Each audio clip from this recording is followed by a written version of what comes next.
ধরলাম এটা, তারপরে এখান থেকে এদিকে দিলাম, ধরলাম এদিকে আবার আরেকটা রেডি আছে। এটা যদি আমার শেপ হয়ে থাকে তাহলে এখানে এমসিকিউ কি আমি জানি যে আমরা এই যে বলতে পারি যে এটার জন্য এটা G2 হবে না G3 হবে, এটার জন্য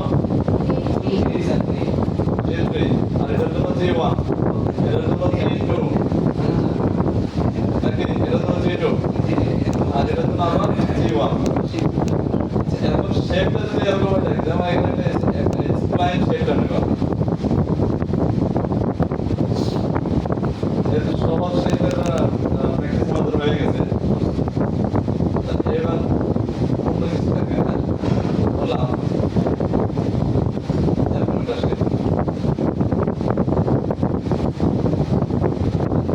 এই ধরনের শেপগুলো আমরা কি করবো, কিভাবে কি করা যাবে কে বলতে পারে?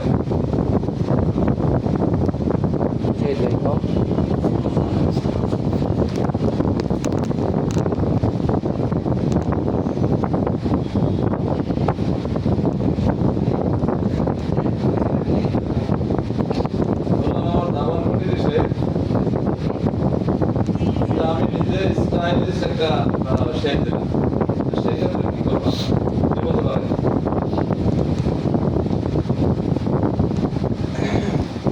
আনসার আছে?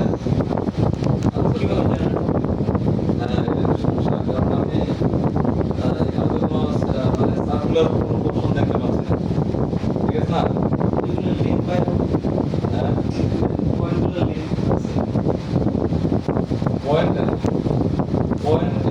পয়েন্টের লেন্থ, পয়েন্টের জন্য লেন্থ নয়, পয়েন্টের পজিশন নাকি? তাহলে এক্ষেত্রে আমরা যেটা করবো, মেশিন যেটা করবে, মেশিন কিন্তু এই শেপটা ছিল না, এটা হলো স্প্লাইন শেপ। সার্কুলার যে শেপ, এই শেপটা হলো এক ধরনের মানে সহজ ম্যাথমেটিক্স ফলো করে, তো মেশিনের কাছে এটা আন্ডারস্ট্যান্ড দেবো। মেশিন সার্কুলার ম্যাথমেটিক্স হিসাব করে মেশিনের অ্যাক্সিসগুলোকে মুভ করবে, আমরা শুধু দেবো বলবো G2 নাকি G3 এবং কোথায় যাবে সেটা বলবো, বাকি যে হিসাব নিকাশ এটা সার্কুলার ত্রিকোণমিতি এবং হিসাব নিকাশ করে মেশিন ওভাবে মুভ করবে। কিন্তু এটার যে হিসাব নিকাশ, এটার হিসাব নিকাশ সার্কুলার হিসাব নিকাশ হচ্ছে 15-20 গুণ তার চেয়ে আরো বেশি কমপ্লেক্স। মানে এই ধরনের যে শেপ যেটা করা হয় যে স্প্লাইন শেপ, স্প্লাইন, ঠিক আছে? তো এক্ষেত্রে মেশিনে এই ধরনের শেপের কোনো হিসাব নিকাশ নাই মেশিনের কাছে। তাহলে এই ধরনের শেপ যদি আমাদের তৈরি করতে হয়, সেক্ষেত্রে কি সমাধান? কোডটা এমনভাবে জেনারেট করা লাগবে এই গ্রাফটাকে ভেঙে ভেঙে ছোট ছোট ছোট ছোট লাইনে ভাগ করতে হবে। হ্যাঁ, যেমন একটা, যেমন এইখান থেকে এই পর্যন্ত একটা স্ট্রেট লাইন, ক্লিয়ার? তারপর এই পয়েন্ট থেকে এই পয়েন্ট পর্যন্ত একটা স্ট্রেট লাইন, মানে সব G1 দিয়ে, ঠিক আছে? এখান থেকে এই পর্যন্ত একটা, এখান থেকে এই পর্যন্ত একটা, তারপর এখান থেকে এই পর্যন্ত একটা, এটা ক্লিয়ার না? যদি আমরা ছোট ছোট ছোট ছোট লাইন সেগমেন্ট এখানে বসাই এই কার্ভকে ফলো করে এবং মেশিন সেই লাইনগুলো G1 কমান্ড দিয়ে ফলো করে, তাহলে এই শেপটা চলে আসবে না? আসবে কিনা? কিন্তু লিমিটেশন কোন জায়গায় থাকবে? বললাম আমরা বসাবো না, আচ্ছা ঠিক আছে, বসাতে টাইম লাগবে। আর কি লিমিটেশন আমরা একটু খেয়াল করি, এই যে এখান থেকে এই পর্যন্ত কিন্তু অরিজিনাল কার্ভটা কিন্তু এই পাথ ফলো করে আসছে নাকি? কিন্তু আমরা যখন স্ট্রেট লাইন বসাবো এখান থেকে সোজা দিকে আসবে, তখন সে কি অরিজিনাল জায়গা দিয়ে গেল? যায় না।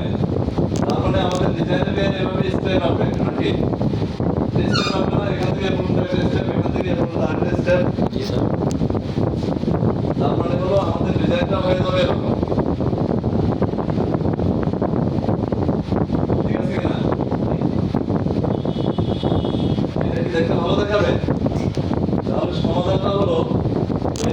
খন্ড খন্ড করবো, আরো ছোট ছোট খন্ড খন্ড করা লাগবে, যাতে করে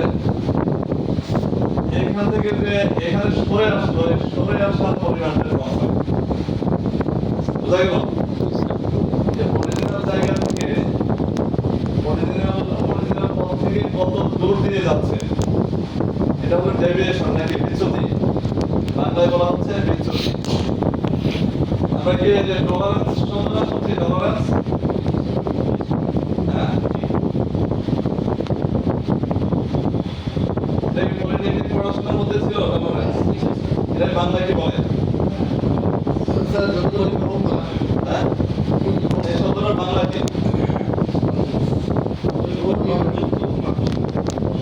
সীমা, সীমা, তাই না? সীমা। আচ্ছা, তাহলে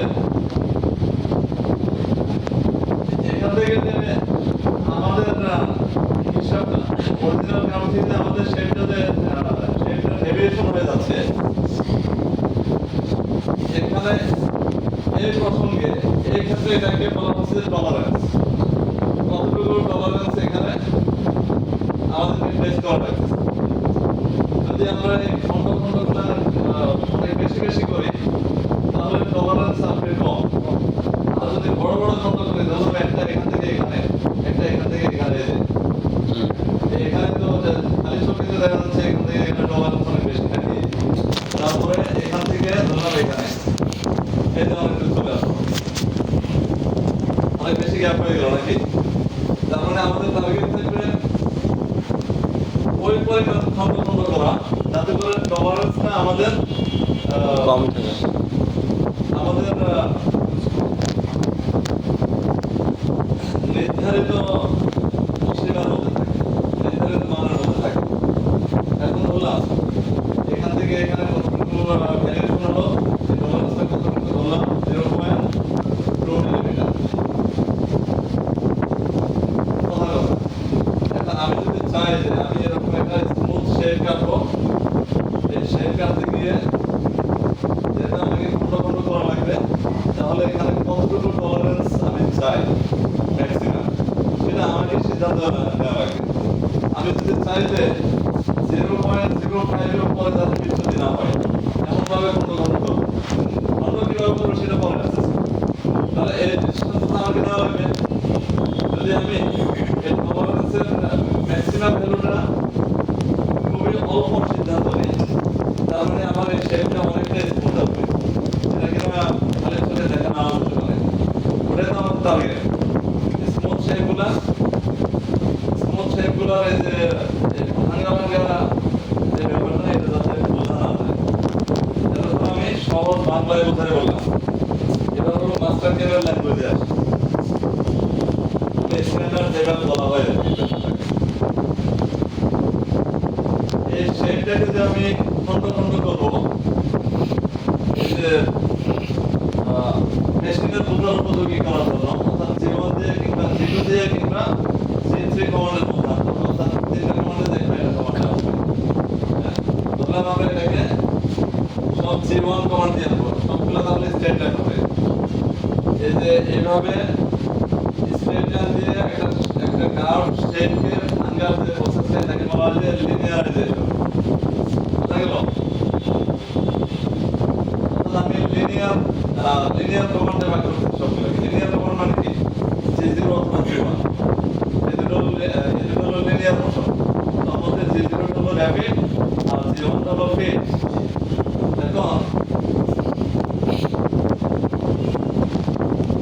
এটা মাস্টার কেবল একটা অ্যাডভান্স একটা স্কিল, এটা যেহেতু বেসিক লেভেল হয়ে গেছে, এই জন্য এটা আমি আজকে দেখাই দিচ্ছি।